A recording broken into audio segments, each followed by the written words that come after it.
దేవుని యొక్క రూపం ఏంటంట? లవ్. దేవుడు రూపమే ప్రేమట. దేవుడు ప్రేమ అయి ఉన్నాడు. అసలు దేవుడే ప్రేమ. దేవుడే ప్రేమట. దేవుడు ప్రేమగా ఉన్నాడట. దేవుడు ప్రేమ రూపంలో ఉన్నాడు. ప్రేమ రూపం అనగానే మీరేమనుకున్నారు? ఇలా కనిపించే హార్ట్ సింబల్, లవ్ సింబల్ అనుకున్నారా? అది కాదు. మనుషులు ఏదో ప్రేమకి ఒక గుర్తుగా, చిహ్నంగా దాన్ని పెట్టారు అంతే. గుండెకాయ ఉంటుందని, ఏదో గుండె ఆకారంలో ఉంటుందని. నిజానికి అది కాదు రూపం. ప్రేమలో రూపం కాదు, ప్రేమలో గుణం ఉంటుంది.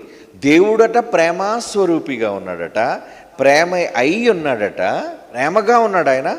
ఆయన మన తండ్రి కదా, ఆయనకి మనం పుట్టాం కదా. ప్రేమకి ఎవరు పుట్టాలి? ప్రేమకు పగ పుడుతుందా? ఏమండి, ఒక గులాబీ చెట్టుకి బంతిపువ్వు వస్తుందా? కాదు కదా. గులాబీ చెట్టుకి గులాబీ పువ్వే పుడుతుంది. ఒక మేక పిల్లకి మేకే పుడుతుంది, ఆవు పుట్టదు. ఒక సింహం పిల్లకి గేదె పుట్టదు.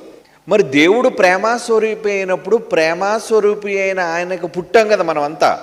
మనలో కన్నాడు కదా. మనలో ఏముంది? మన రూపాలు కూడా ప్రేమగానే కన్నాడండి.